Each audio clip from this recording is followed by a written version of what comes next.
Because Macbeth is one of Shakespeare's scariest and bloodiest plays, just in time for Halloween. Our play begins in Scotland, where a great battle takes place.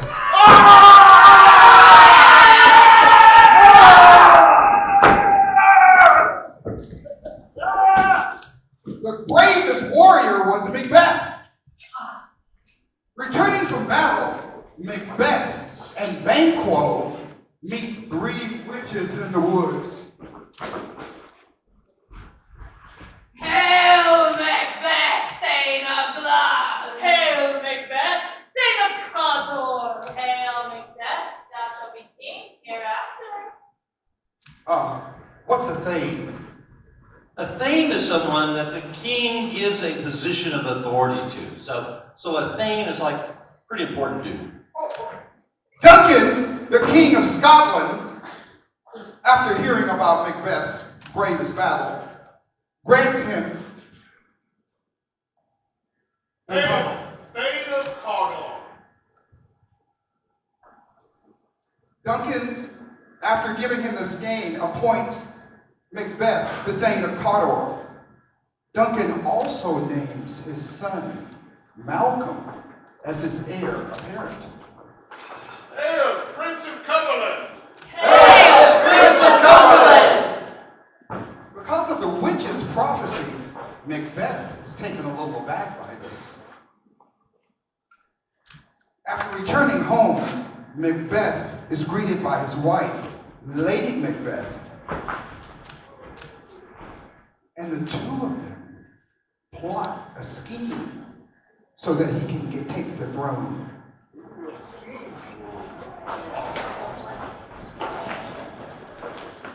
Macbeth is the perfect play for the Halloween season.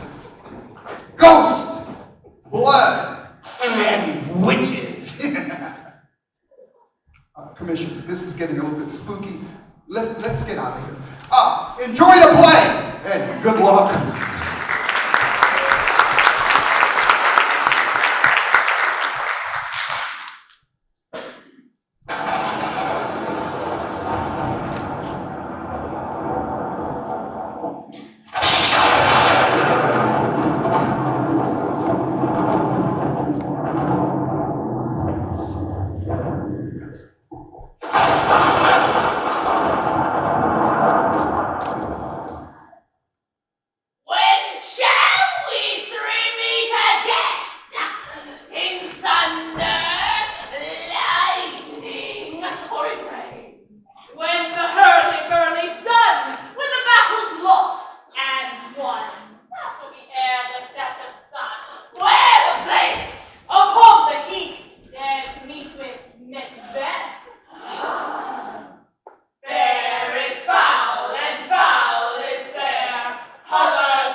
Doubtful it stood, as 2 spent swimmers that do cling together and choke their art. The merciless MacDonwall, worthy to be a rebel, from the western isles of currants and gallow glasses is supplied, and fortune on his damned quarrel smiling showed like a rebel's whore. But all's too weak for brave Macbeth.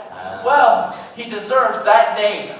Disdaining fortune with his brandished steel carved out his passage, till he faced the slave, which ne'er shook hands, nor bade farewell to him, till he unseamed him from the nave to the chaps, and fixed his head upon our battlements. Oh, valiant cousin, worthy gentleman! Mark, King of Scotland, mark, no sooner justice had with valor armed compelled these skipping kerns to trust their heels, but the Norwegian lord, surveying vantage, with furbished arms and new supplies of men, began a fresh assault. His fate doubtless our captains, Macbeth and Banquo? Yes.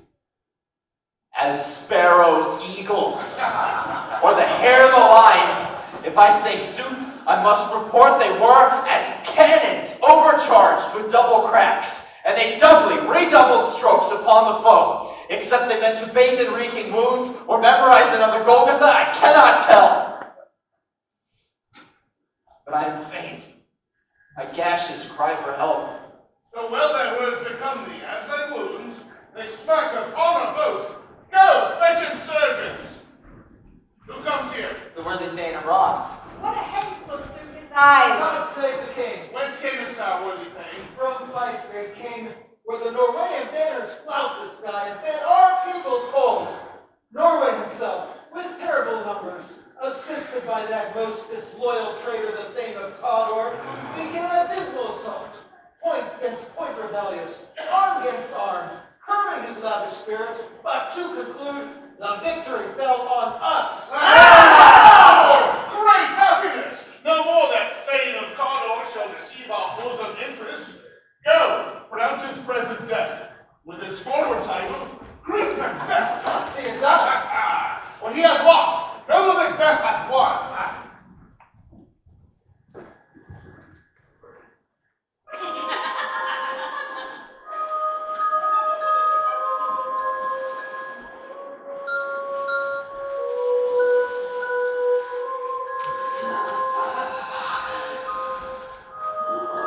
Where hast thou been, sister, killing swine? Oh, a sailor's wife had chestnuts in her lap and munched and munched and munched. Give me a mighty itch to runts and runyon cries. Her husband's to a lepo god, master of the tiger, but in a sieve I'll fill her sail, and like a bat without a tail, I'll do, and I'll do. Look what I have. Show me. Here I have a pilot. Wrecked his home where he did come. A drum, Macbeth doth come. The weird sisters hand in hand, posters of the sea and land. Thus to go about, thrice to die and thrice to lie, and thrice again to make up 9. Peace, the charms wound up. So foul and fair a day I have not seen. How far is it called to forest? What are these? So withered and wild in their attire, look not like inhabitants of the earth, and yet are on it. Live you? Or are you off the man may question? You seem to understand me. Speak, if you can. What are you? All hail, Macbeth! Hail to thee, Thane of God! All hail, Macbeth! Hail to thee, Thane of Cawdor! All hail, Macbeth. Thou shalt be king hereafter. Good sir, why do you start and seem to fear things that do sound so fair? In the name of truth, are ye fantastical, or that indeed which outwardly ye show? To me you speak not. If you can see into the seeds of time and say which grain will grow and which will not, speak then to me. And none of that no fears your favors nor your hate. Hail, hail, hail! Lesser than Macbeth, and not so happy, yet much happier. Thou shalt be king, so thou be done. So all hail Macbeth and Banquo. Banquo and Macbeth. Stay! You imperfect speakers! Tell me more! Hail Macbeth. My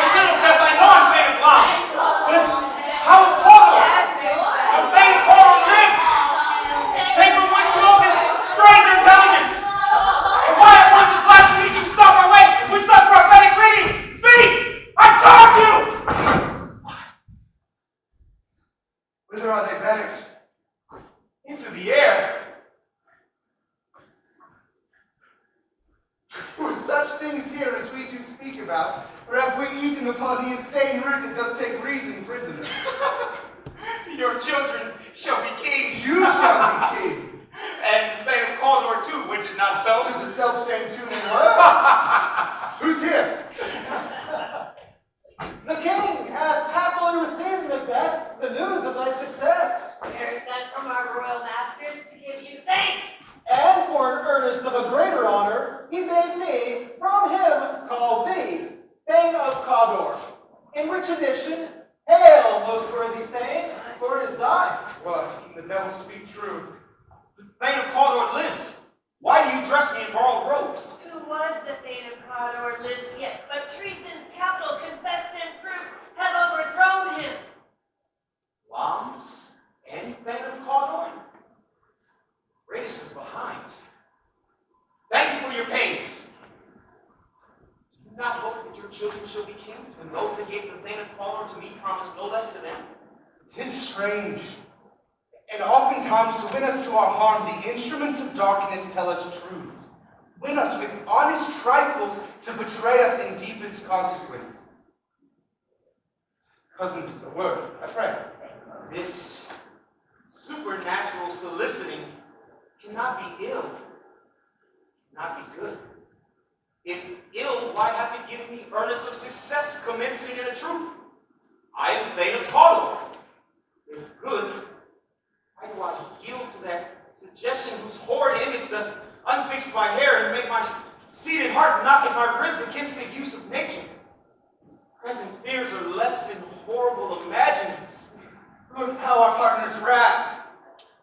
If chance will have me king, why, chance may crown me without my stir.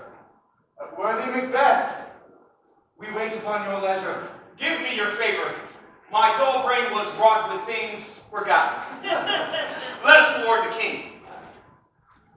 If we want to have chance and more time, the interim having waited, let us speak our free hearts each to other. Very gladly. Till then enough. Come, friends. Execution done on Cawdor.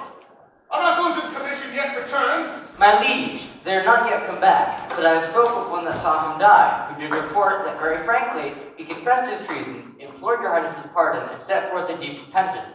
Nothing in his life became him like believing it. He was a gentleman on whom I built an absolute trust. Oh, worthiest cousin! The sin of my ingratitude even now is heavy on me. Only I have left to say, more as I do than more than all can pay. The service and loyalty I owe in doing it pays itself. I have begun to plant thee, and will labor to make thee full of growth. Noble Banquo that no less deserved. Come, let me enfold thee, and hold thee to my heart. Where if I grow, the harvest is your own. Sons, kinsmen, dames, and you whose places are nearest, know, we will establish our estate upon our eldest, Malcolm, whom we name hereafter the Prince of Cumberland! Hail, Prince of Cumberland! From hence to inland Ness, and bind us further to you. I'll be myself the harbinger and make joyful the hearing of my wife at your approach. So humbly take my leave. My worthy cause. Prince of Cumberland? That is a step on which I must fall down, or else more leap. For in my way it lies. Stars, hide your fires. Let not light see my black and deep desires. Let's after him whose care is gone before to bid us welcome. It is a peerless kinsman.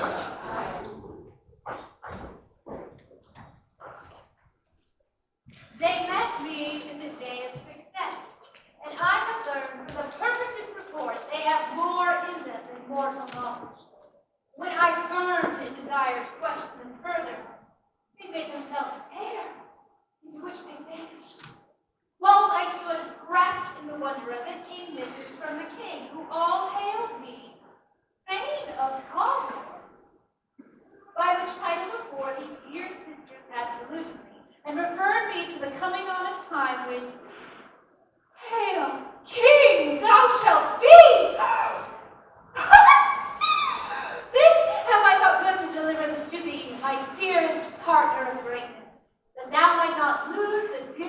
rejoicing by being ignorant of what greatness is promised thee. Lay it to thy heart, farewell.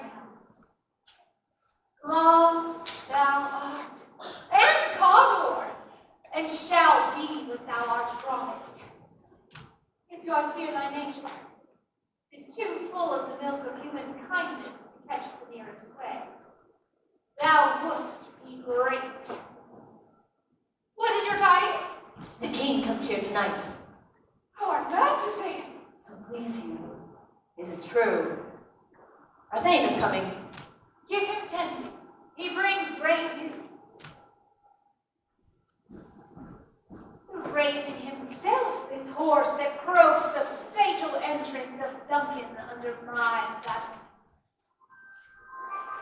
Come, you spirits that tend to unmortal thoughts, unsex me here, and fill me from the crown to the toe top full of direst cruelty.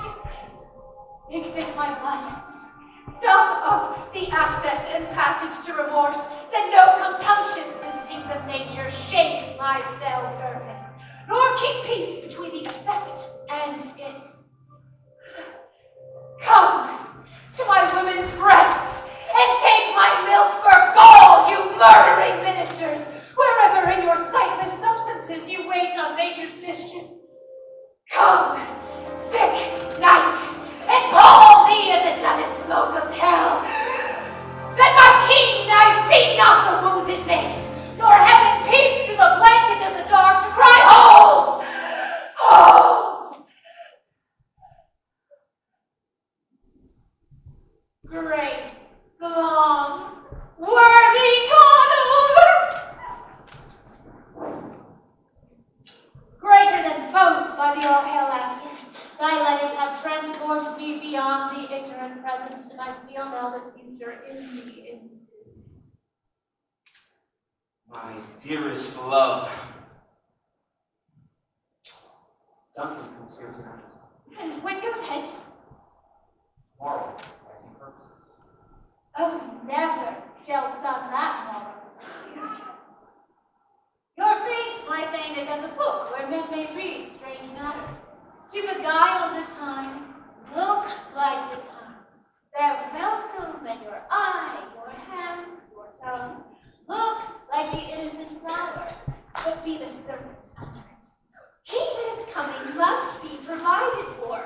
And you shall put this great night's business into my dispatch, which shall to all our nights and days to come give solely sovereign sway and masterdom. You will speak further. Leave all the rest to me.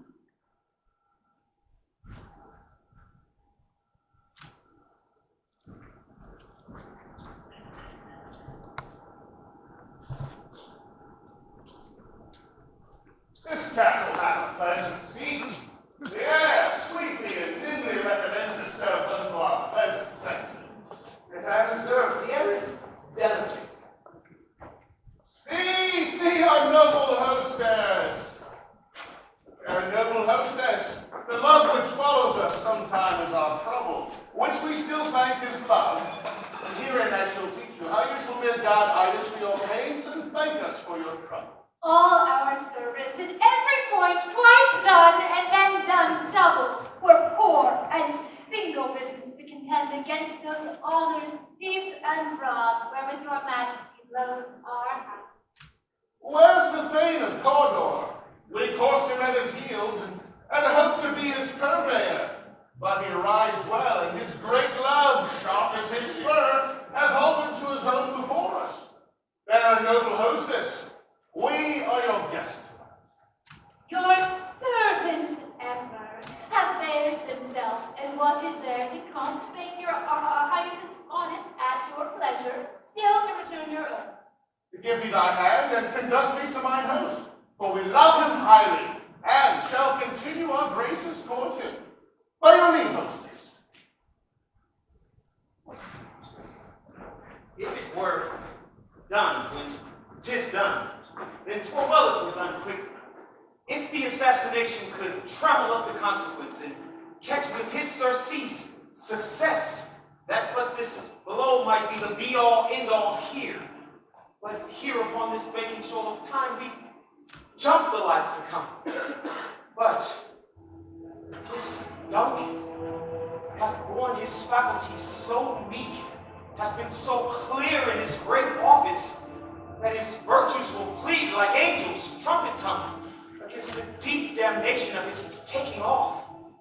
And pity, like the naked newborn babe striding the blast, or heaven's cherubim horsed upon the sightless couriers of the air, shall blow the horrid deed in every eye, such that tears shall drown the wind.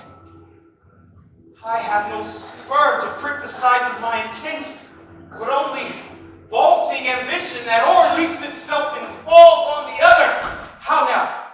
What news? He hath almost supped. Why have you left the chamber? Hath he asked for me? No, you've not. He has. We will proceed no further in this. He hath honored me of late, and I have bought golden opinions from all sorts of people, which would now be worn in their newest laws, not cast aside so soon. Was the hope drunk wherein you dressed yourself? Hath it slept since, and wakes it now to look so green and pale at what it did so freely? Pronounce it I account thy love. Art thou afeard to be the same in thine own act and valor as thou art in desire? Wouldst thou have that which thou esteem the ornament of life, or look a coward in thine own esteem, letting I dare not wait upon I would, like the poor cat in the attic? Pray! Peace! I dare do all that may become a man. Who dares do more is none. What beast was it then that made you break this enterprise to me? When you durst do it, then you were a man. And to be more than what you were, you would be so much more than man. Your time or place did that adhere, yet you would make both. They have made themselves, and that their fitness now does unmake you. I have given suck, and know how tender 'tis to love the babe that milks me. I would, while it were smiling in my face, have plucked my kibble from his foolish stump, and dashed its brains out had I so sworn as you have done to this. If we should fail! We fail! But screw your courage to the sticking brace and will not fail. When Duncan is asleep, whereto the rather shall his day's hard journey soundly enlighten. His 2 chamberlains will end with wine and with sails so convince that memory, the warder of the brain, shall be of beauty, and the receipt of reason of Limbeck only. When in swinish sleep their drenched natures lie as in a death, what cannot you and I perform upon the unguarded Duncan? What not put upon his spongy officers who shall bear the guilt of our great quell? Bring forth men, children, hungry. But I, undaunted metal, should compose nothing but them. Would it not be seen when we have marked blood and sleepy tool in his own chamber, and use their very daggers if they have done it? Who dares receive each other? For we shall make our griefs and clamor roar upon his death. I'm settled. And build up each corporal agent to this terrible feat.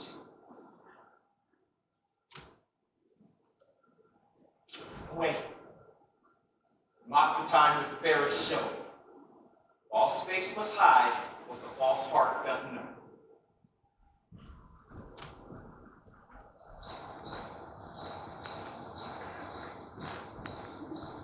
Night, boy. The moon is down. I have not heard the clock. She goes down at 12. I take it 'tis later, sir. Hold. Take my sword. There's husbandry in heaven. The candles are all out. Take thee that too.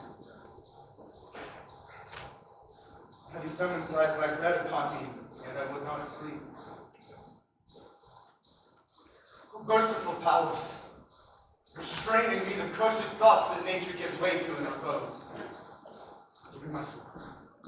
Who's there? A friend. What, sir? Not yet to bed? The king's arrest, and has been an unusual pleasure. Send forth great largesse to your offices. Being unprepared, our will became the servant to defect, which else should free have wrought. All's well.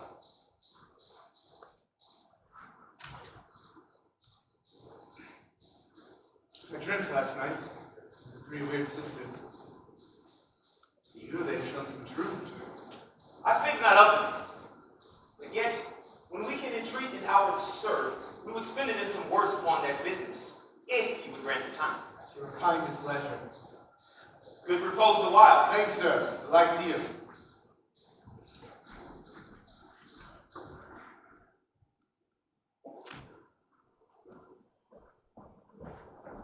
Go. Bid thy mistress, when my drink is ready, she strike upon the bell. Get me to bed.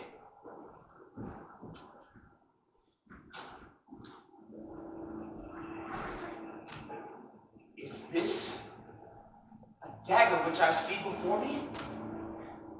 The handle toward my hand? Come, let me clutch thee. I have thee not, yet I see thee still.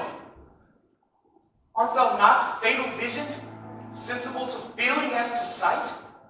Or art thou but a dagger of the mind, a false creation proceeding from the heat-oppressed brain?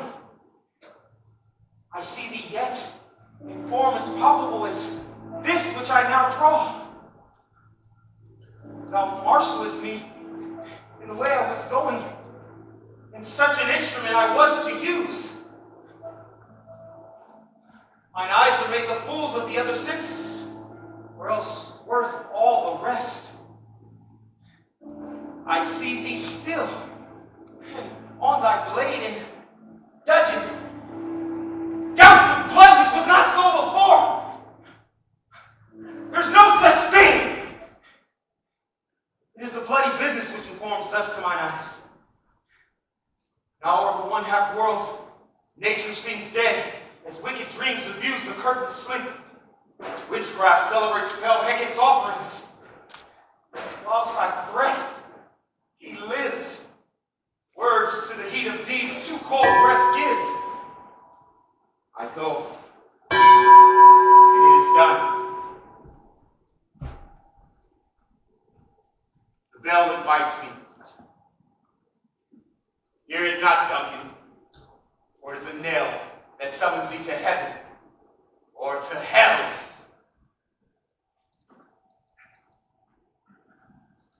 That which hath made them drunk hath made me bold.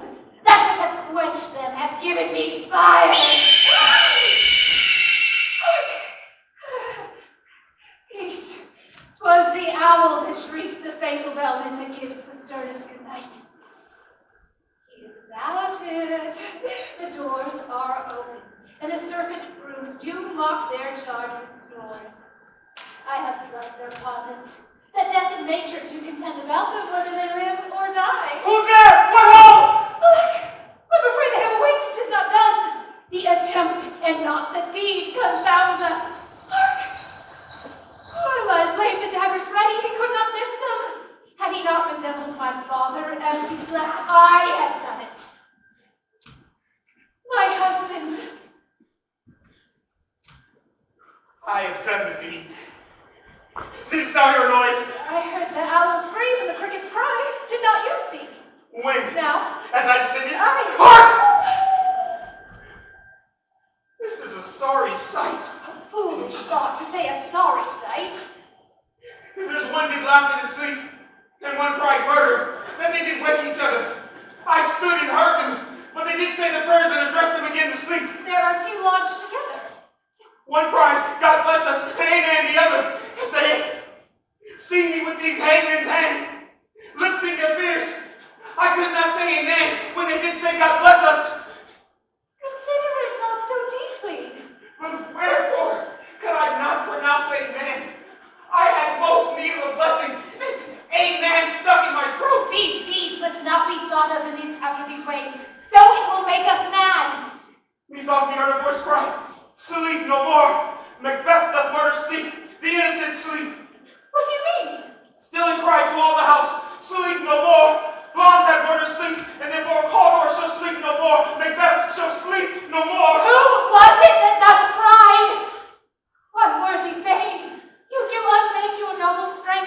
so brain-sickly and things. Go get some water and wash this filthiness from your hand. Why have you moved the daggers from their place? They must lie there. Go carry them and smear the sleeping grooms with blood. I'll go no more. I'm afraid to think what I have done. Look on it again, I dare not. Infernal purpose! Give me the daggers. The sleeping and the dead are but as pictures. 'Tis the eye of a child that fears a painted devil.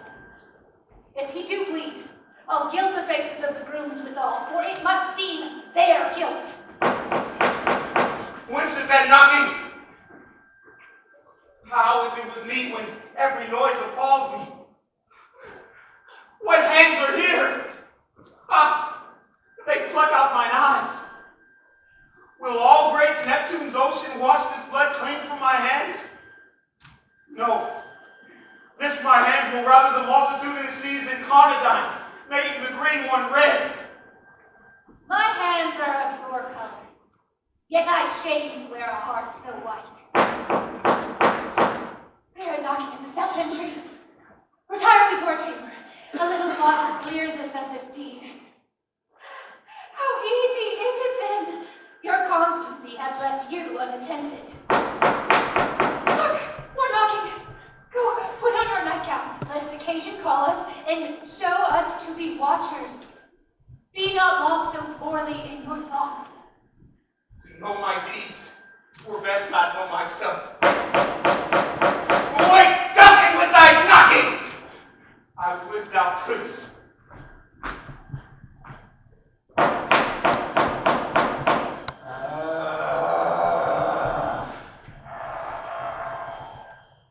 Here's a knocking indeed.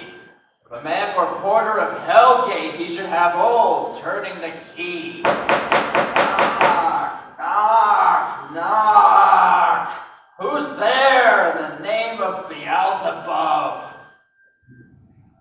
Here's a farmer that hanged himself on the expectation of plenty.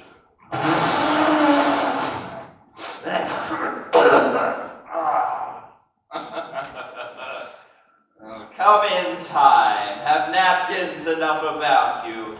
Here, you'll sweat for it. Knock, knock. Who's there? Ah! Oh, with the other devil's name. Faith, here's an equivocator that could swear in both the scales against either scale. Committed treason enough for God's sake, but could not equivocate to heaven. Oh, come in, equivocator. Knock, knock! Knock, knock.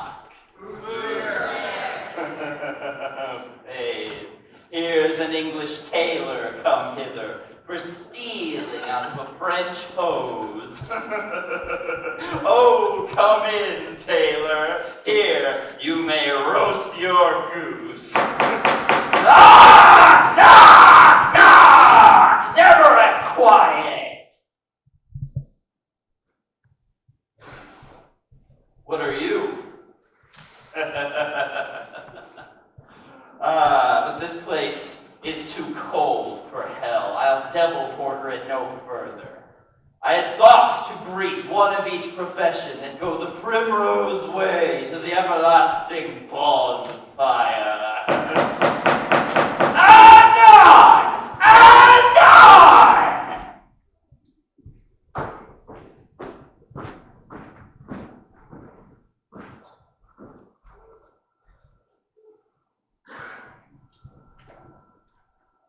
I pray you, remember.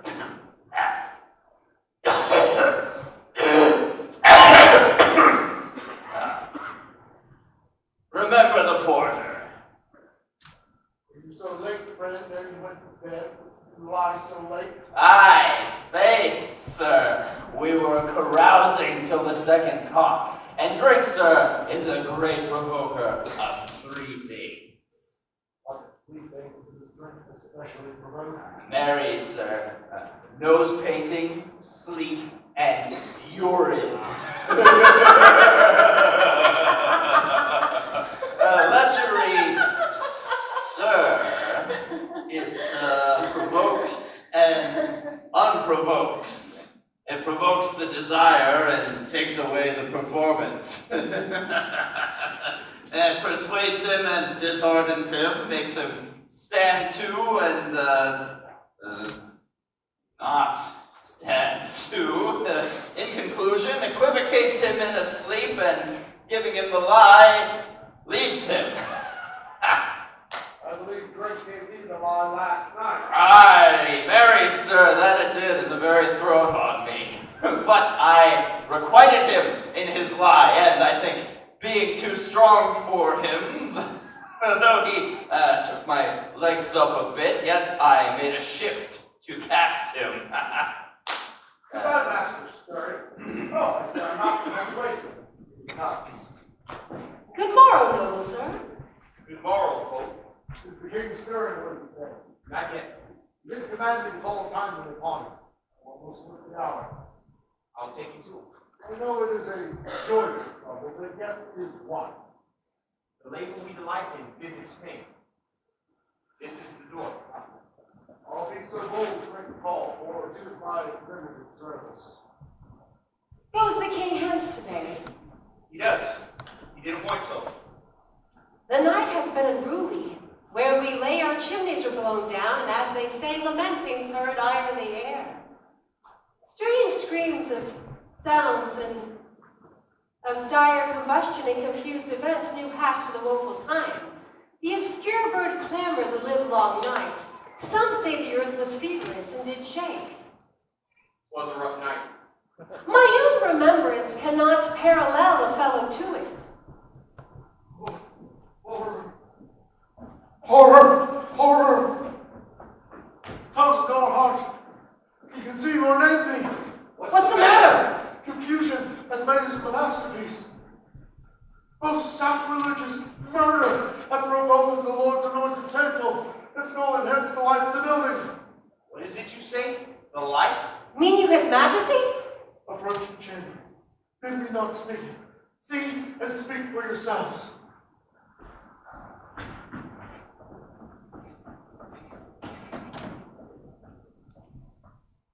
Awake! Awake! Murder and treason! Ring the alarm bell! Malcolm! Banquo! Shake off this downy sleep! This counterfeit and look at death itself! Up and see the great doom's image! Rise up from your graves! And like counted sprites to countenance horror! Ring the bell! What's the business that such a hideous trumpet calls to parlay the sleepless of the house? Speak! Speak! Gentle lady, it is not for you to hear what I have to say. A repetition in a woman's ear would murder as it fell. But Banquo! Our royal master is murdered. Oh, alas! What an hour! Too cruel anyway. And I would die an hour before this chance. I had lived a blessed time. What is amiss? You do not know it. The spring, the head, the fountain of your blood is stopped. The very source of it is stopped. The royal father is murdered.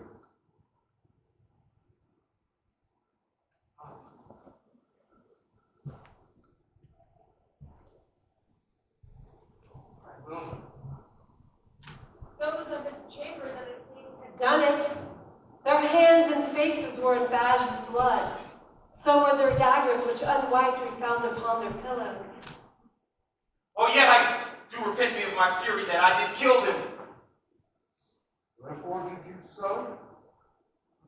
Who can be wise, amazed, temperate and furious, loyal and neutral in a moment?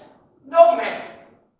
The expedition, my violent love outrun the pulse of reason. Here lay Duncan, his silver skin laced with his golden blood. His gashed stabs look like a breach in nature for ruin's wasteful entrance. There, the murderers, steeped in the colors of their trade, their daggers unmannerly breached with gore. Who could refrain that had a heart to love, and in that heart courage to make love known? Help me, hands, help! Look to the lady. And when we have our naked frailties hidden and suffer in exposure, let us meet and question this most bloody piece of work to know it further. Fears and scruples shake us. Let us briefly put on manly readiness and meet in the hall together. Well contented.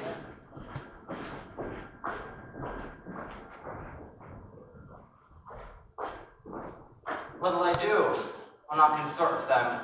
I'll to England, wherein there's daggers and men's smiles. Near in blood, nearer bloody.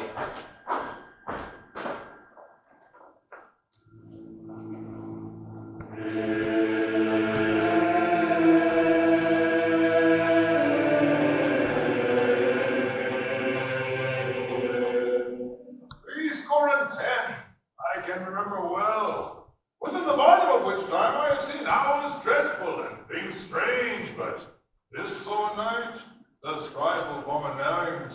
Oh, good Father, thou seest the heavens as, troubled by man's acts, threaten his bloody stage. By the clock 'tis day, and yet dark night strangles the traveling lamp. Is night's predominance, or the day's shame that darkness does the face of earth entomb, when living light should kiss it? 'Tis unnatural, even in the deed that's done. On Tuesday last, the falcon, towering in her private place, was by a mousing owl hawked at and killed. And Duncan's horses, a thing most strange and certain, turned wild in nature, broke their stalls, flung out, contending against obedience, that they would make war with mankind. 'Tis said they eat each other. They did so, the amazement of mine eyes that looked upon.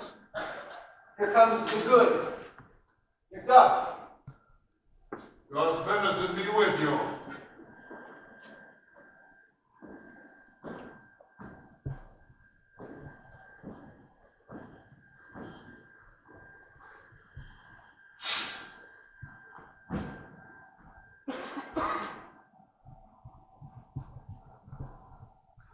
Tis known in this more than bloody deed, those that MacBeth hath slain, alas the dead.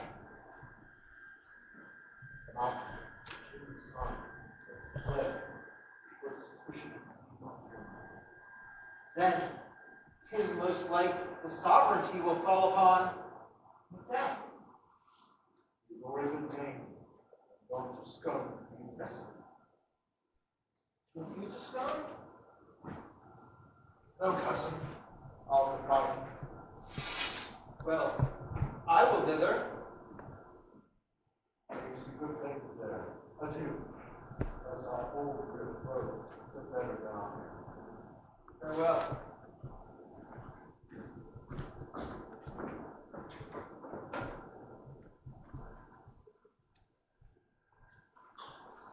Thou hast it now. Long, Ador, King, all. Just as the weird women promised. I fear thou played most foully for it. It was said it should not stand in thy posterity, but thyself be the root and father of many kingdoms. Their words be true as upon thee, Macbeth. Their speeches shine. May they not be my oracles as well and set me up in life. So, no more. Here's our chief guest. If he had been forgotten, it had been as a gap in our great feast, an all thing unbecoming. Tonight we hold a solemn supper, sir, and I'll request your presence. That your highness commanded me, to which the duties my with most indissoluble tie are forever knit. Ride you this afternoon? Aye, my good lord. We should have most desired your good advice. We still have been both grave and prosperous in today's council. But we'll take tomorrow. Is it far you ride? As far, my lord, as to fulfill the time between now and supper. Hail not our feast. My lord, I will not. We hear our bloody cousin is bestowed in England, not confessing his cruel parricide, filling hearers with strange invention. But of that tomorrow. Adieu, till you return at night. Goes Fleance with you? Aye, my good lord. Our time is called upon us. I wish your horses swift and sure of foot, and so I do commend you to their backs. Farewell. Let every man be master of his time till 7 at night. To make society the sweeter welcome, we will keep ourselves till supper time alone. Well then, God be with you.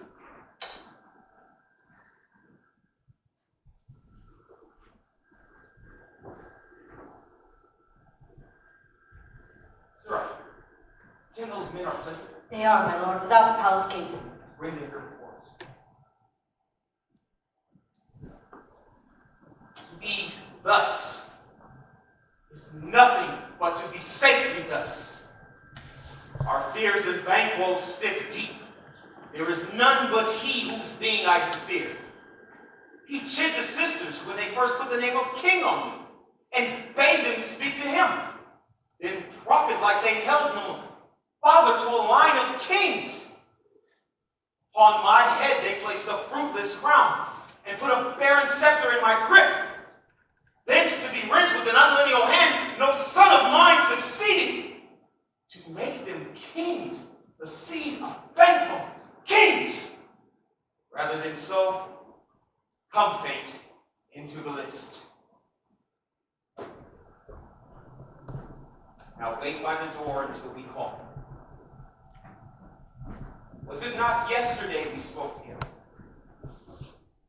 It was, so please your highness. Well then, now, have you considered of my speeches? Know you that it was he in times past which held you so under fortune? You have made it known to us. I did so, and went further, which is our point of second. We are men, my liege. I am one, my liege, whom the vile blows and buffets of the world have so incensed that I am reckless what I do to spite the world. And he, another, so weary with disaster, tugged with fortune, that he would set his line on any chance to mend it or be rid on it. Both of you know Banquo was your enemy. True, my lord. And so is he mine. And in such bloody distance that every minute of his being thrust against my nearest of life. And though I could with barefaced power sweep him from my sight and bid my will about you, yet I must not. We shall perform as you command, though our lives... Your spirit shine through you.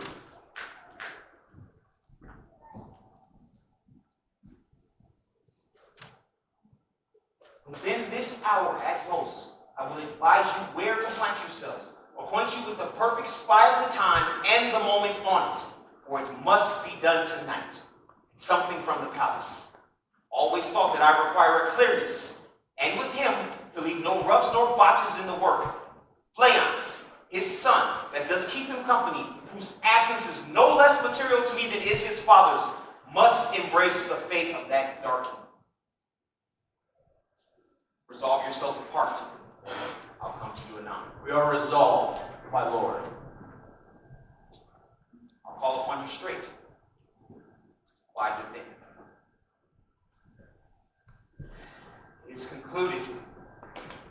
Banquo, thy soul's flight, to find heaven, must find it out tonight.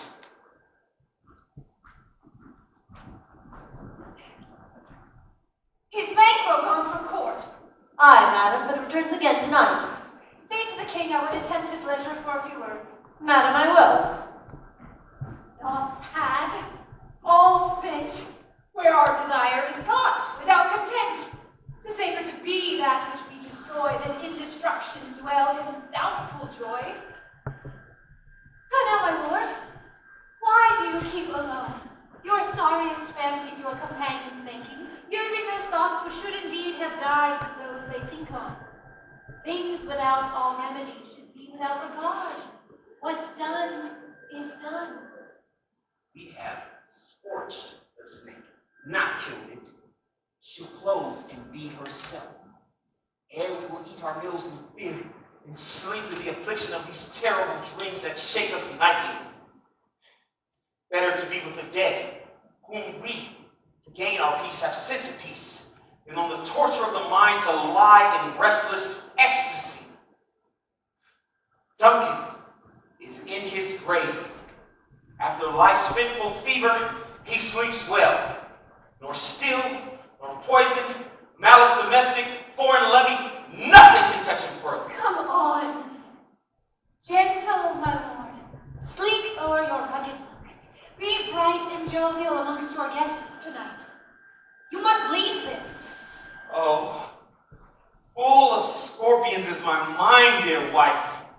Thou knowest that Banquo and his fleance lives. But in them nature's copies not a turn. There's comfort yet. They are assailable. Then be thou jocund. Ere the bat hath flown his cloistered flight, there shall be done a deed of dreadful note. What's to be done? Be innocent of the knowledge, dearest Chuck, until thou applaud the deed. Come, sealing night. The good things of day begin to droop and drowse, as night's black agents to their praise do rouse. Thou marvelest at my words, but hold thee still. Things bad begun make strong themselves by ill. So, prithee, go with me.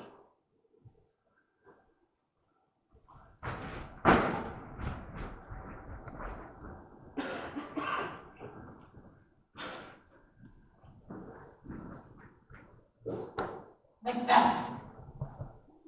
He needs not our mistrust, for he delivers our offices and what we have to do in the direction just.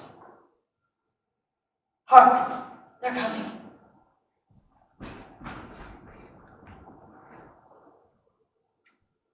Give us light there. Oh, 'Tis he.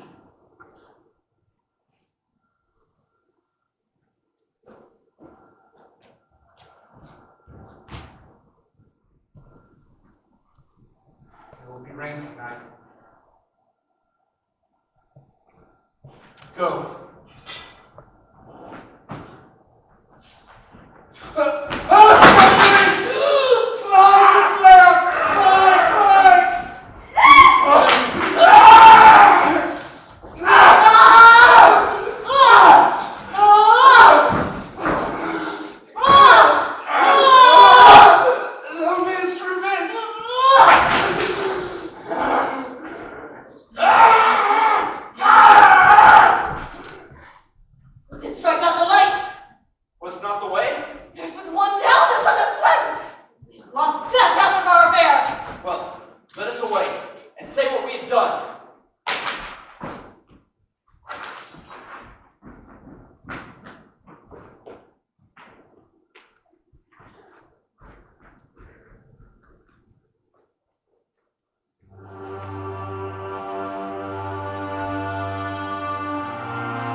Sit down.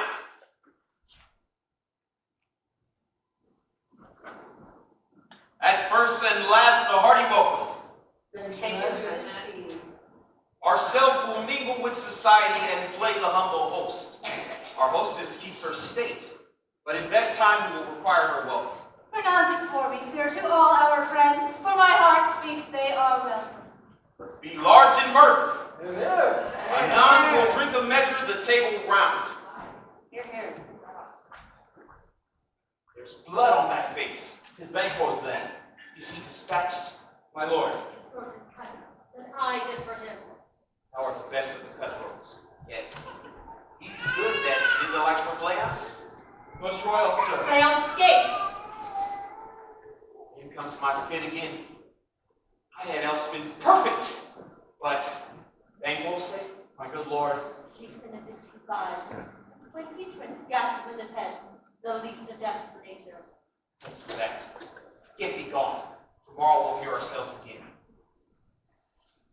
My royal lord, you do not give the cheer. Sweet remembrance, sir. Now, good digestion, wait on appetite, and health on both. And health on both. May it please your highness, sit. Here we had now our countries on the roof, were the graced person of our banquo present. His absence, sir, lays blame upon his promise. Please, your highness, to grace us with your royal company. The table's full. Here is a place reserved, sir. Where? Here, my good lord. What is it that moves your highness? Which of you have done this? Thou canst not say I did it. Never shake thy gory locks at me! Gentlemen, rise, his highness is not well. Sit, worthy friends. My lord is often thus, and hath been from his youth. I pray you keep seat. The fit is momentary. Upon a thought he will again be well. If you much note him, you will offend him and extend his passion. Feed and regard him not. Are you a man? Aye, and a bold one. The dare look on that might appall the devil. Proper stuff. This is the very painting of your fear. This is the air-drawn dagger which you said led you to Duncan. Shame itself. Why do you make such faces? When all's done, you look but on a stool. Prithee, see there! Behold! Look more! How say ye? What? What care I? If thou canst not speak to! What quite abandoned folly. If I stand here, I saw him. Fine, for shame. Blood hath been shed here now. The times had been that when the brains were out, the man would die, and there an end. But now, they rise again. My worthy lord, your noble friends do lack you. I do forget. Do not muse at me, my most worthy friends. I have a strange infirmity which is nothing to those that know me. Now, love and health to all. Then I'll sit down. Give me some wine. Fill full. I drink to the general joy of the whole table, and to our dear friend Banquo, whom we miss. Would that he were here. To all and him we thirst, to all and all. Our duties in the pledge. Alas! And quit my sight! Let the earth hide thee! Thy bones are marrowless, thy blood is cold. There is no speculation in those eyes which thou hast glared with. Think of this, good peers, as a thing of custom. 'Tis no other, only it spoils the pleasure of the time. What man dare, I dare. Approach thou like the rugged Russian bear, the armed rhinoceros, the hurricane tiger. Take any shape of that, and my firm nerves will never tremble. His horrible shadow, unreal mockery, hits!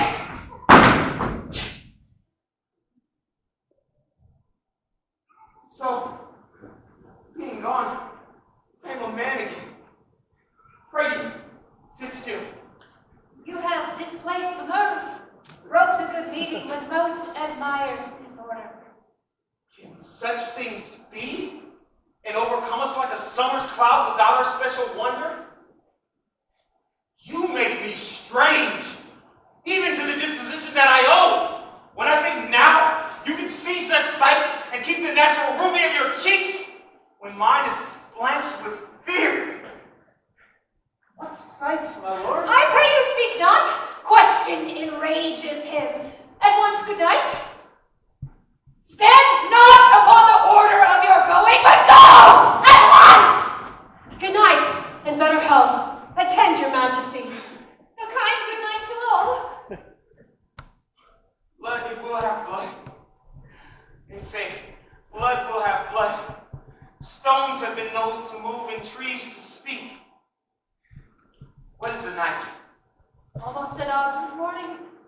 Which is which? How sayest thou that Macbeth denies his person at our great bidding? Did you send to him, sir? I hear it, by the way, but I will send. There's not a one of them, but in his house I keep a servant feed. I will tomorrow. Betimes I will to the weird sisters. More shall they speak. For now I am bent to know by the worst means the worst. For mine own good all causes shall give way. I am in blood so far stepped in that should I wait no more, returning were as tedious as go over. Strange things I have in head which will to hand, which must be acted ere they may be scanned. You lack the season of all natures. Sleep. Come, will to sleep. My strange and self-abuse is the initiate fear that once hard use. We are yet but young indeed.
Saucy and overbold. How did you dare to trade and traffic with Macbeth in riddles and affairs of death?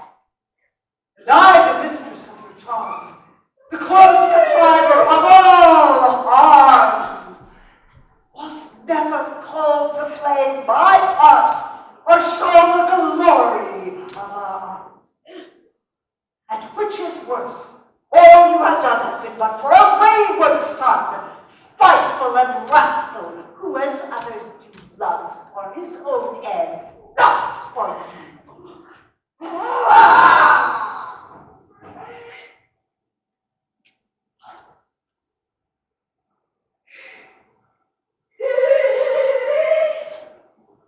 But make amends now. Get you gone, and at the pit of Acheron, meet me in the morning. Thither he will come to know his destiny. Your vessels and your spells provide your charms and everything beside. I am for the air. This night I'll spend unto a dismal and a fatal end. I'll catch it ere it come to ground, and that distilled with magic sprite shall raise such artificial sprites as by the strength of their illusion shall draw him all to his confusion. He shall spurn fate, scorn death, to bear his hopes above wisdom, grace, and fear. And you all know security is mortal's chief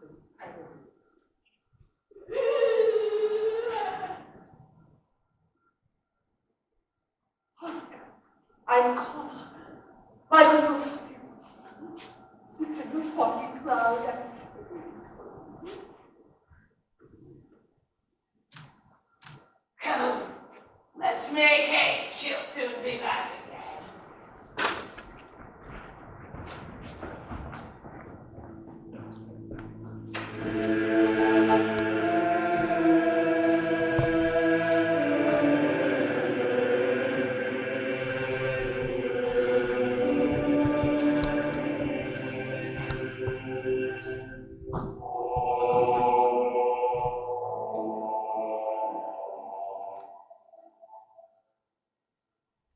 My former speeches have but hit your thoughts, which can interpret further only I say, things have been strangely born.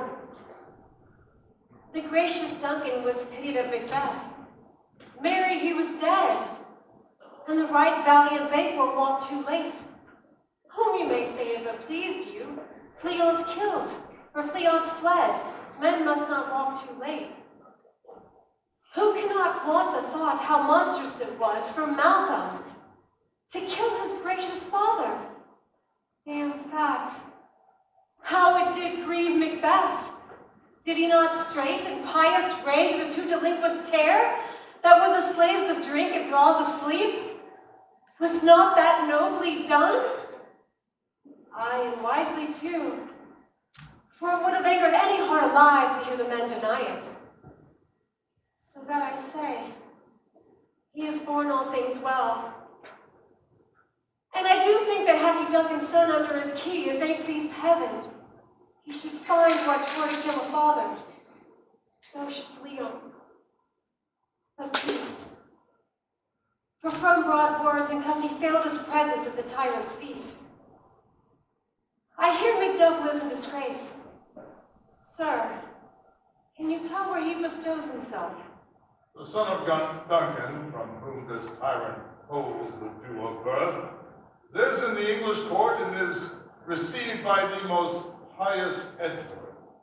Thither Macduff is gone to pray the holy king upon his aid to wake Northumberland and warlike Seward, that by the help of these, with him above to ratify the work, we may again give to our tables meat, sleep to our nights, free from our feasts and banquets, bloody knives, do faithful homage and receive free honors, all which we pine for now. And this report has so exasperated the king that he prepares for some attempt of war. Sent he to Macduff?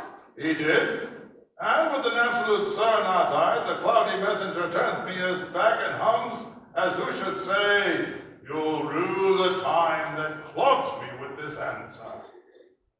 And that well might advise him to a caution, to hold what distance his wisdom can provide. Some holy angel fly to the court of England, and unfold his message ere he come, that a swift blessing may soon return to this, our suffering country under a hand accursed. I'll send my prayers with him.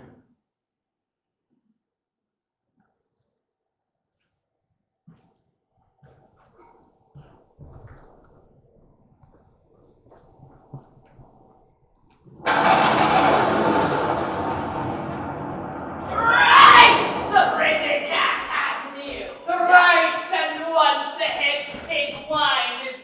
Harper cried, "'Tis time, 'tis time, 'tis time, 'tis time." Round about the cauldron go, in the poisoned entrails throw. Toad that under cold stone, days and nights has 31, sweltered venom sleeping got, boil them first in the charmed pot. Double, double, toil, double, toil, double, fire burn and cauldron burning, cauldron bubbling. Village of any steak, in the cauldron boil and bake. Eye of newt and toe of frog, wool of bat and tongue of dog, adder's fork and blind worms sting, lizards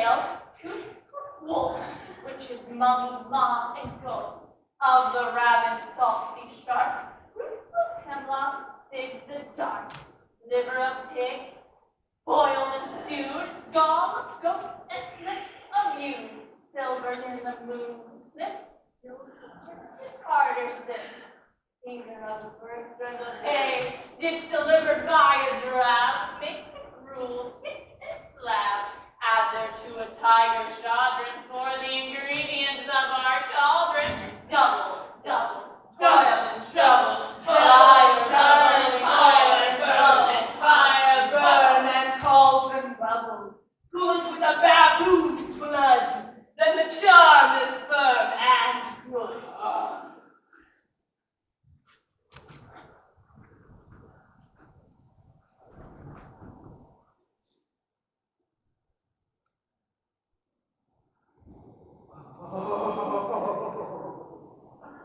Well done.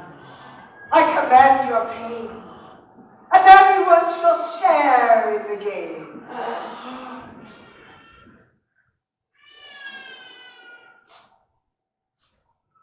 By the pricking of my thumbs, something wicked this way comes. Open locks, whoever knocks. How now, you secret, black and midnight hags? What is it you do? A deed without a name. I conjure you by that which you profess, however you come to know it.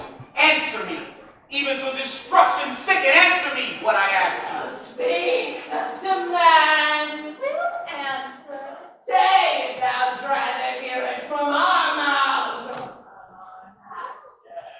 Call them. Let me see them. Come high or low, thyself and office deftly show. Macbeth, beware Macduff, beware the Thane of Fife, dismiss me enough. But one word more! Macbeth! Macbeth! Macbeth! Had I 3 ears, I'd hear thee. Be bloody, bold, and resolute. Laugh to scorn the power of man, for none of woman born shall harm Macbeth. Then live, Macduff! What need I fear of thee? Yet I'll make assurance double sure, and take a bond of fate. Thou shalt not live! What is this? Listen, but speak not to it. Macbeth shall never vanquished be, till great Burnham Wood, the high Dunsinane Hill, shall come against him. That will never be! Who can unbid the force? Impress the tree unbidden her by roots! Sweet violence, good!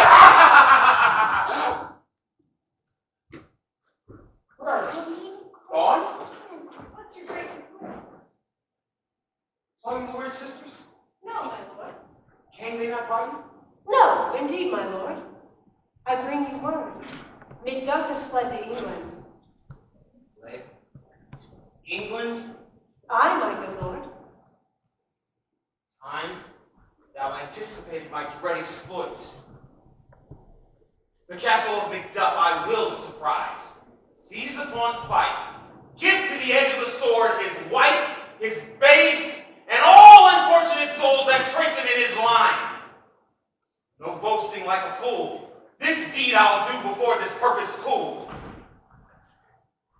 But no more sights.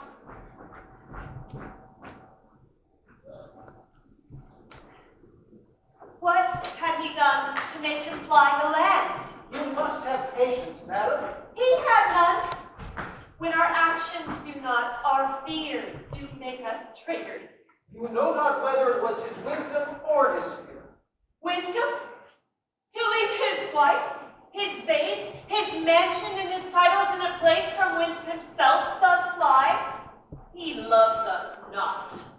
He wants the natural touch, for the poor rid, the most diminutive of birds, will fight her young ones in the nest against the owl. All is the fear and nothing is the love. So little is the wisdom where the flight so runs against all reason. My dearest cuz, I pray you, school yourself. But for your husband, he is noble, wise, judicious, and best knows the fates of the season. I dare not speak much further, but cruel are the times when we are traitors who do not know ourselves. I take my leave of you. Shall not be long, but I'll be here again. Fathered he is, and yet he's fatherless. I am so much a fool should I stay longer. It would be my disgrace and your discomfort. I take my leave at once. Sarah, your father's dead. What will you do now? How will you live?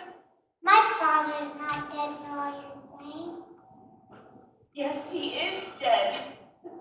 How wilt thou do for a father? Nay, how will you do for a husband? Why, I can buy me 20 in any market. Then you'll buy it to sell again. Oh, thou speaks with all the wit, yet in faith with wit enough for me.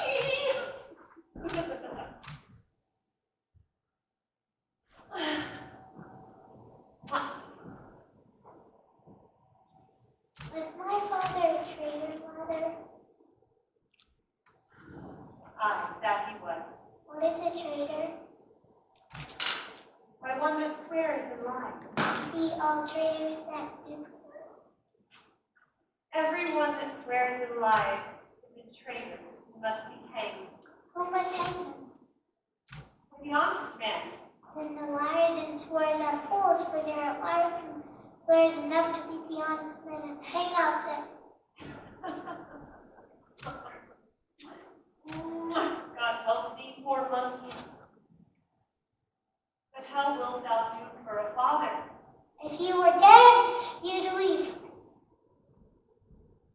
If you were not, it would be a good sign that I should quickly have a new farm.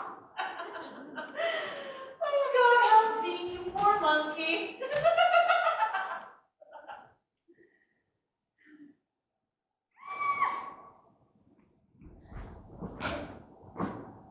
Hide! Why are you hiding? What are these faces? Where is your husband? I hope in no place so unsanctified where such as thou mayst find them. He is a traitor. Thou liar, thou shag-haired villain! No! No! What?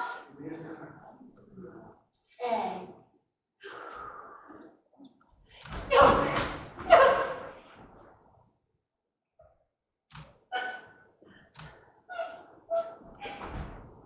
Young fry of Jeffrey! Please let me run away.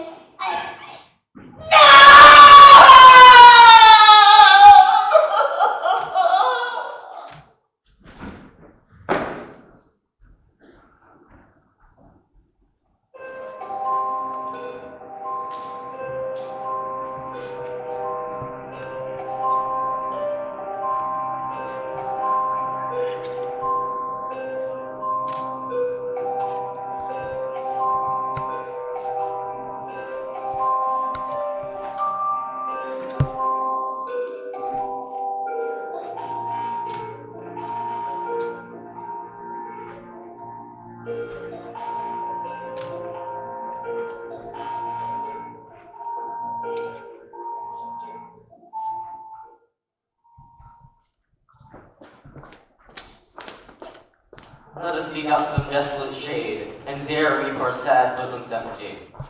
Each newborn, new widows howl, new orphans cry, new sorrows strike the face of heaven. It resounds as if it felt with Scotland, yelled out like syllable of glory. What you have spoke, it may be so perchance. This tyrant, whose sullen name blisters our tongues, was once thought honest. You have loved him well. He hath not touched you yet. I am young, but something you may deserve him through meed and wisdom. To offer up a poor, weak, innocent lamb to appease an angry god. I am not treacherous. But Macbeth is. Angels are bright still though the brightest fell. Though all things foul would wear the brows of grace, yet grace must still look so.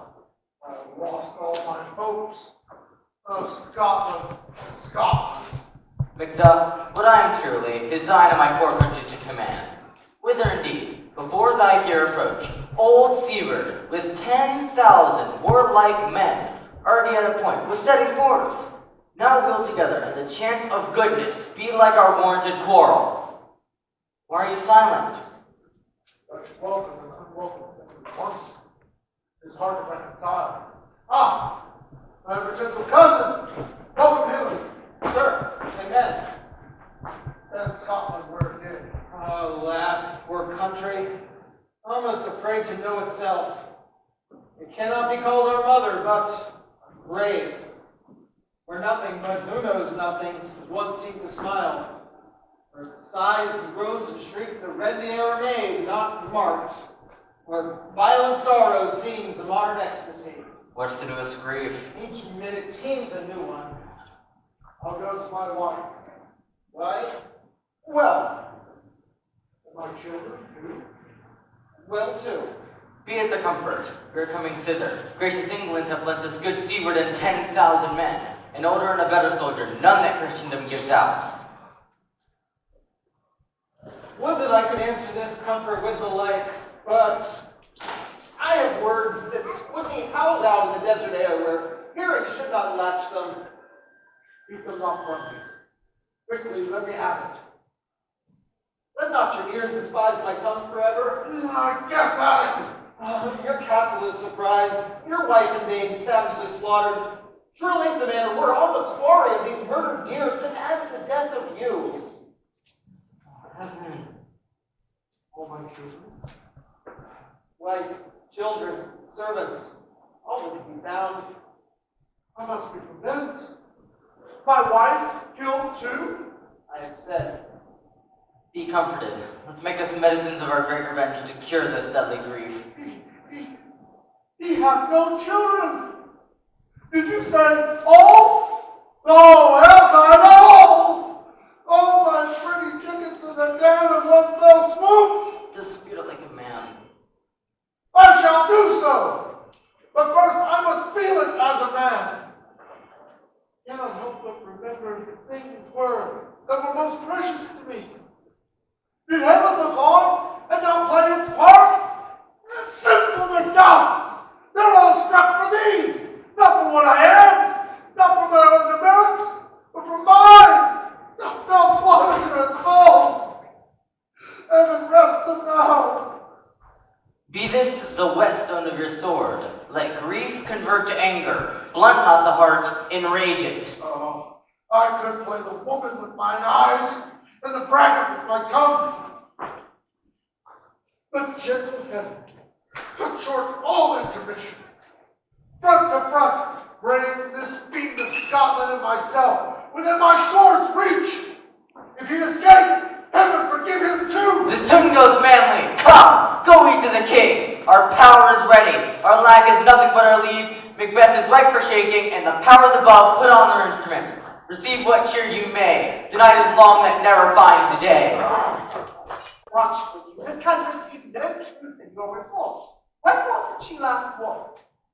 Since His Majesty went into the field, I have seen her rise from her bed, throw her nightgown upon her, unlock her closet, take forth paper, fold it, write upon it, read it, afterwards seal it, and again return to bed.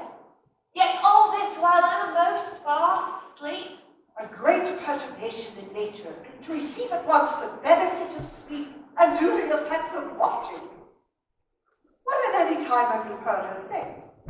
That which I will not report after her. Well, you may to me, and 'tis most meet you should. Neither to you nor anyone, having no witness to confirm my speech. Oh, and here she comes.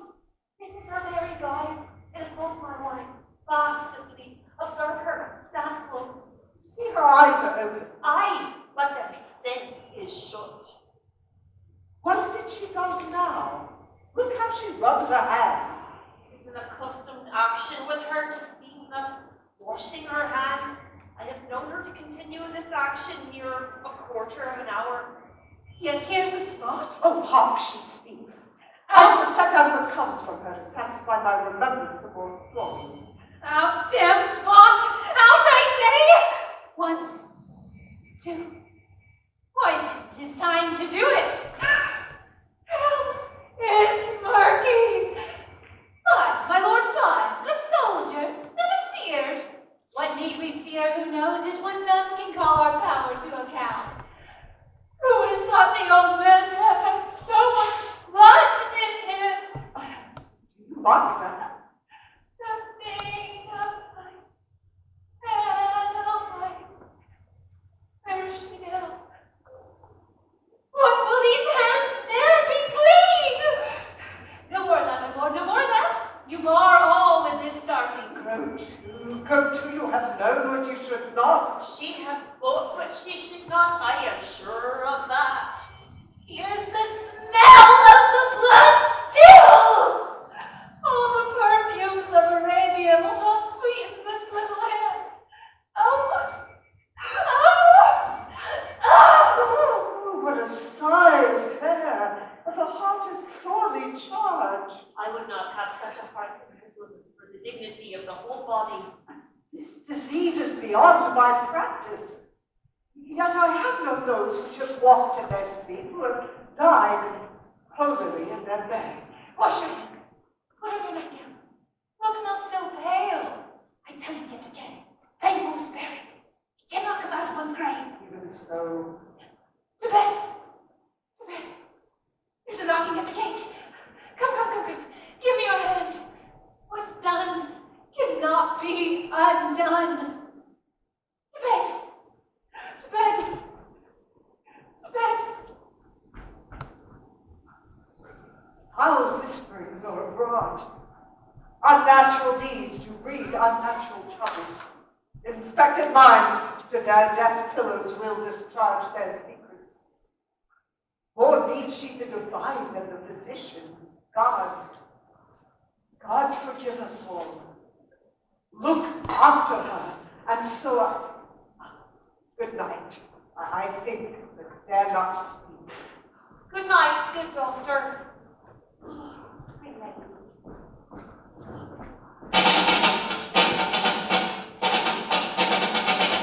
English power is near. Let on my Malcolm, his uncle Seward, and the good Macduff. Revenge is burning them. Near Burnham, what shall we all meet them? That way they are coming. They're a secret son, and many unrough youths that even now protest their first of manhood. What does the tyrant? Great Dunsinane, he's strongly fortified. Some call him mad. Others who lesser hated do call it valiant fury. Now does he feel his secret murder sticking to his hands.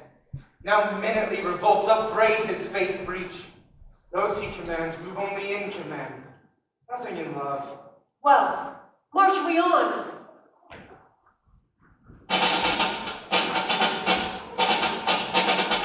Bring me no more reports. Let them fly all. So Bornham Wood removed to Dunsinane, I cannot take it with fear. What's the boy, Malcolm? Was he not born of woman? The spirit said, no, all mortal consequences have pronounced me thus. Fear not, MacBeth, for none born of woman shall e'er have power upon me. Then fly, false stains! The devil damn thee black, thou green-faced loon! Where goddess thou that goose look? There is 10,000 Geese-spilling soldiers. Go prick thy face and overread thy fear, thou lily-livered fool! What soldiers, Patch? The English force. So Take thy face hence! Seaton! I am sick in heart when I behold. Seaton, I say! What is your gracious pleasure? What news more? All is confirmed, my lord, which was reported. I'll fight till from my bones my flesh be hacked. Give me mine armor. It is not needed yet. I'll put it on! Hang those that talk of fear! Give me mine armor!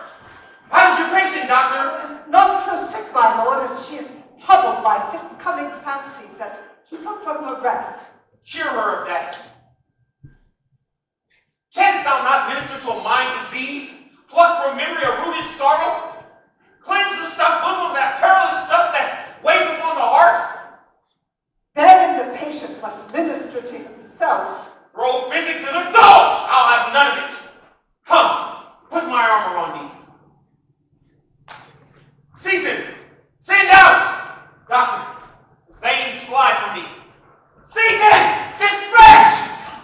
Doctor, if thou couldst, cast the water of my land, find her disease, and purge it to a sound and pristine health, I would applaud thee to victory and battle!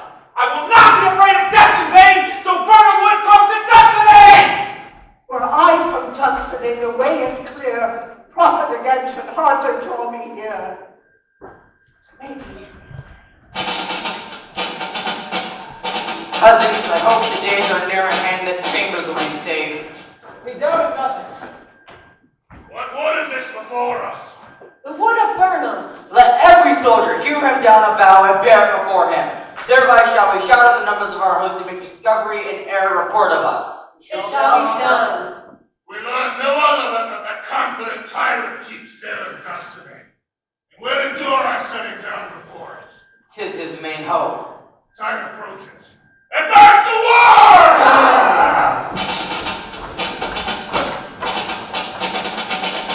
Hang our banners on the outer walls. The cry is still, they come.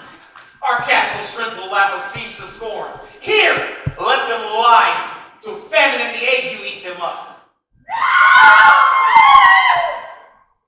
What was that cry?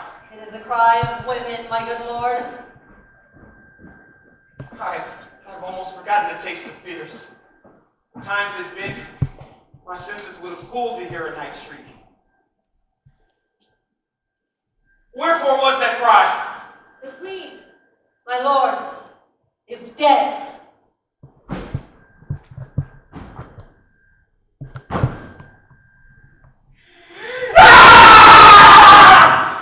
She should have died hereafter! There would have been time for such a word. Tomorrow, and tomorrow, and tomorrow creeps in this petty pace from day to the last syllable of recorded time. And all our yesterdays have lighted fools the way to dusty death. Out, brief candle. Life is but a walking shadow, a poor player that struts and frets his hour on the stage, and then is heard no more. It is a tale told by an idiot, full of sound and fury, signifying nothing. Thy story, quickly. Gracious, my lord, I should report that which I say I saw, but know not how to do it. Well, say it, sir. As I did stand my watch upon the hill, I looked toward Burnham, and anon, methought the wood began to move. Liar and slave! Oh, let me endure your wrath, if it be not so. Within this 3 mile may you see it coming, I say, a moving road. If thou liest, upon the next tree shalt thou hang a line! I pull in resolution and begin to doubt the equivocation of the fiend that lies like truth. Fear not until a wood comes to Dunsinane, and now a wood comes toward Dunsinane. Arm, and out!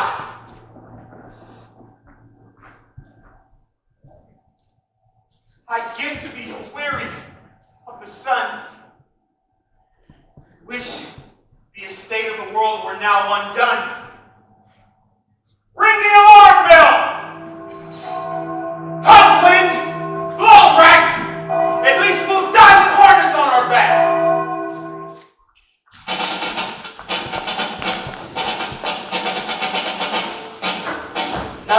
up! Your leafy streams flow down and show like those you are. You, worthy uncle, shall, my cousin, your right noble son, lead our first battle. Macduff and we shall take upon what else remains to do according to our order. Very well. We even find the tyrant's power tonight. Let us be beaten if we cannot fight. Let our trumpets speak. Give them breath. Those clamorous harbingers of blood.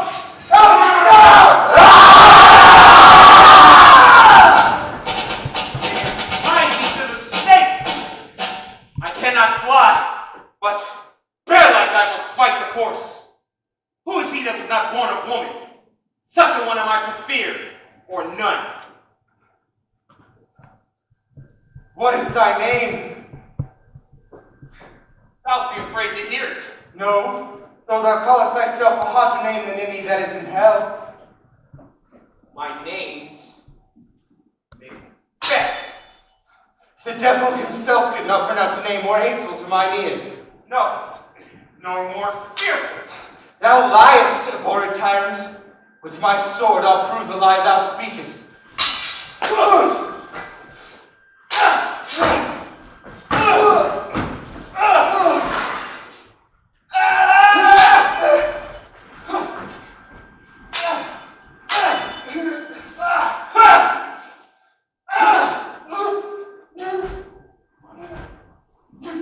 Thou wast born of woman!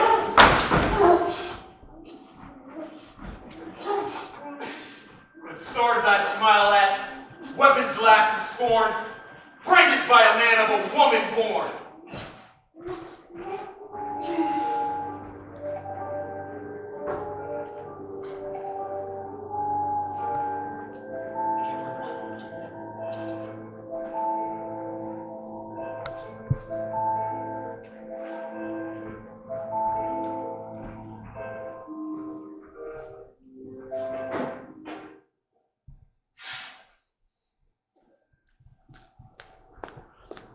Tyrant! Show myself!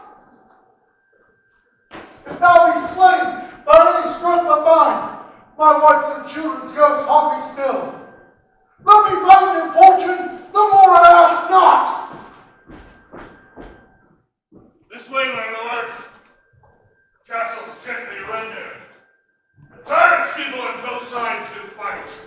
The noble thanes do bravely in the war. The day almost itself professes yours, and little is to do. We have met with foes that strike beside us. Enter, sir, the castle. Why should I play the Roman fool and die on mine own sword? Whilst I see lives, the gashes do better on them. Turn, hellhound, turn. Of all men else, I have avoided thee. But get thee back! My soul is too much charged with bloodline already. I have no words. My voice is in my sword. Thou bloodier villain, in turn to give thee out!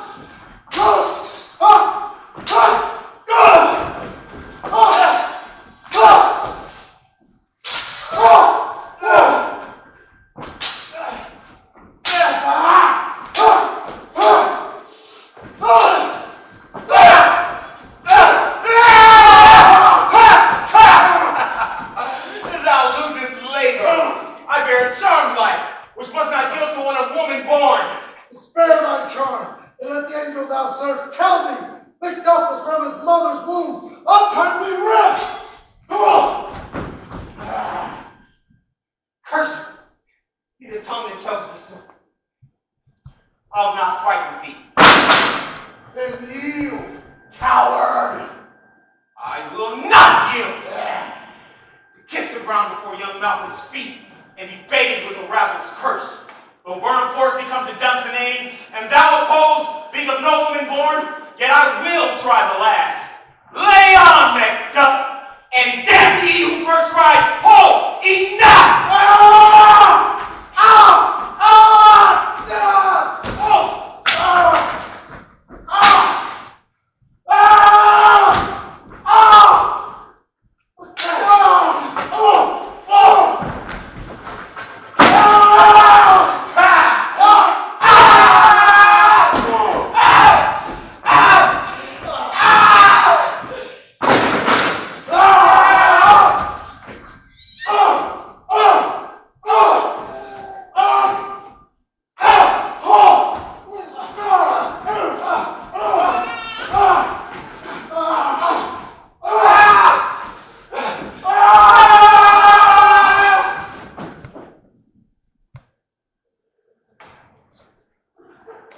Macduff is missing, and your noble son. Your son, my lord, your famed soldier is dead. He is dead? Aye, carried off the field. Your cause of sorrow must not be measured by his worth, for then it hath no end. Why then, God's soldier be he. As many sons as hands, I'd not wish them a fairer death. He's worth more sorrow, and that'll pay for him. So, God be with him. Hail, King of Scotland, for so thou art. Behold, the usurper's cursed head.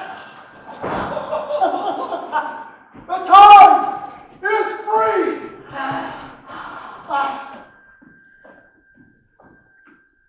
Hail, King of Scotland! Hail, King of Scotland! We shall not spend a large expense of time before we reckon under several loves and make us even a few. My thanes and kingsmen henceforth be earls, the first that ever Scotland in such an honor name. What's more to do that calls upon us by the grace of grace we shall perform in measure, time, and place. So thanks to one and all, and to each one, whom we invite to see us crowned at scone. Hail, King of Scotland!